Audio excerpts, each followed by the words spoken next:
Welcome to the first in a series of meditations on the 24 hours that changed the world.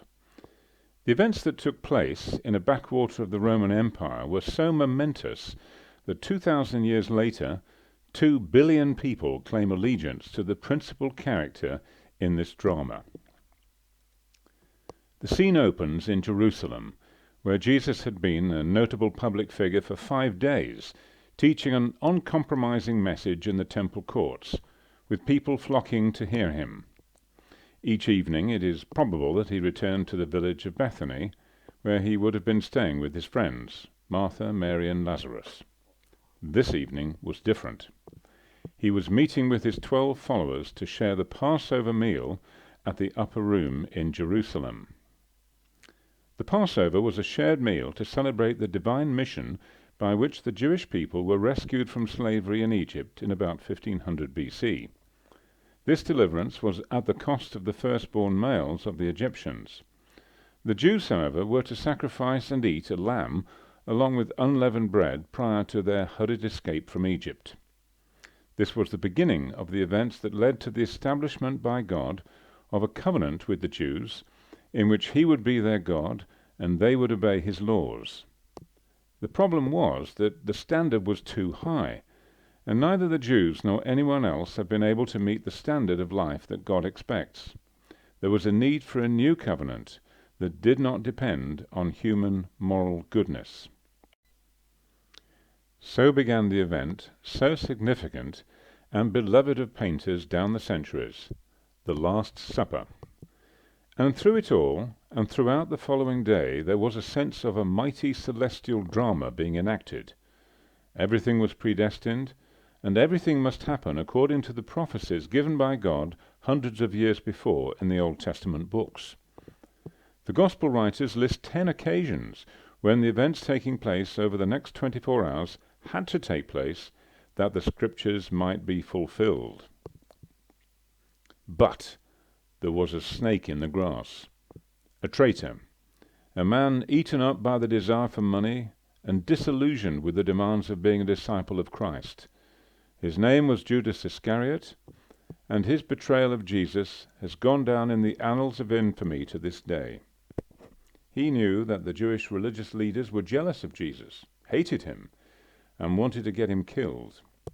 They'd sent temple guards to arrest him, but the guards just couldn't bring themselves to do it.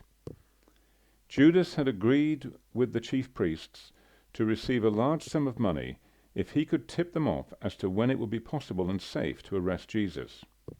Judas knew that Jesus would almost certainly go to pray in the Garden of Gethsemane at the end of the evening, so they could arrest him there without opposition or public outcry. Jesus knew exactly what was happening and predicted that one of the disciples would betray him that very night. He knew that the traitor was Judas, and having passed him some bread, he said, "What you have to do, do quickly." In this painting you can see Judas slipping out of the door, while the remaining 11 disciples listen intently to Jesus. Unlike the Old Covenant, which began with the sacrifice of the Egyptian firstborn and a lamb in every Jewish household, the New Covenant began with the sacrifice of the Son of God. The requirement of the New Covenant is that we put ourselves entirely at the disposal of Jesus Christ, and thereby receive a new heart that wants to obey God.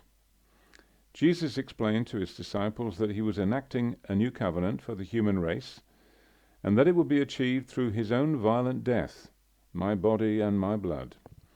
And they, along with all his followers, would need to appropriate the benefits of his death.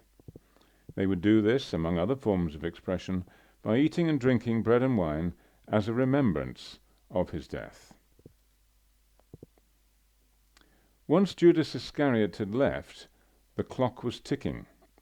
Judas had to reach the chief priests late at night for them to organize an arresting party and get them to the Garden of Gethsemane in time to intercept Jesus. During this time, Jesus knew he needed to impart final instructions to the disciples. He had to tell them that he would be returning to his Father in heaven and provide comfort for the distress that this would cause. He seems at this stage to be entirely untroubled by the fact that he would shortly be subject to the most cruel, humiliating and protracted death imaginable. All his concern was for his friends. There were then 4 tasks for Jesus to complete before they left the upper room. First, he had to explain that his physical presence would be replaced by the outpouring of the Holy Spirit into their lives. Then he had to explain that Christian leadership would be modeled on humble service. He had to pray for his disciples and for those who would follow in their footsteps. The artist here is clearly from Northern Europe and didn't know what people from the Middle East looked like. However, he has captured the intensity and significance of these prayers.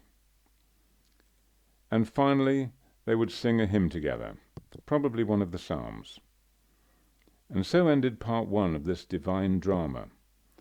The wheels of history were turning, guided by an unseen hand. The disciples, the priests, the Romans, the Jerusalem crowd seemed to be the main players, and Jesus their victim.